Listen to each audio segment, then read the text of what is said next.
પૂર્વી બાલ મંદિર અને ગામ છેલ્લા 2 દિવસથી પરમ દિવસ રાત્રે પાણી ઓછું થયું છે અને ગઈકાલથી ગામની અંદર કિચડ અને ઢગલા બધા મારી મૂકેલા છે. કોર્પોરેશન વાળા કેટલાય ફોન કરવા છતાંય જાડી ચામડીના અધિકારીઓ આવતા નથી.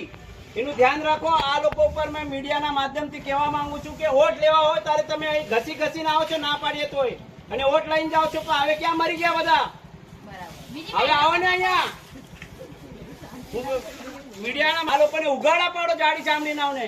આ થોડી વાર અમારી બહેનો બી બોલશે. ફરાય તો કેમેરો એ બાજુ. કોઈ લેવા નહીં આવતો એટલો રાસ આવે છે. નાના નાના છોકરા છે વોટો લેવા તો નીચે ઊભા કર્યા છે કે કોઈ નીકળેલા તો ઘર લઈ ક્યાંથી વોટો લેવા આવે રાજ્ય કઈ એમના ભરવાડો આવો અને જરા કચરો લેવા તૈયાર છે પણ જોવા નહીં આવતું. આજે 3 દિવસથી કચરાના ઢગલા પડ્યા છે. કોઈ કોર્પોરેશન વાળા લેવા આવતા નથી. હવે ક્યાં ગયા છે? આજે જોવો ને આજે અમારા મુજબોડાની અંદર અને આ બીમાર થશે બધા લોકો. આ રોગચાળો ફાટી નીકળશે. આ રોગચાળો ફાટી નીકળશે એનો જવાબદાર કોણ?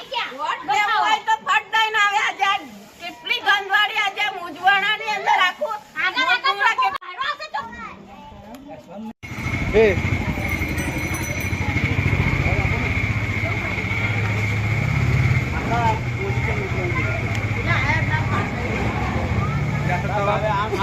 भाई हटना बीच में से हट. ये बाजू में उतारना पूरा इधर का पीछे का भी उतार लो. जाओ दादा धीरे धीरे जाओ. हाँ जाओ.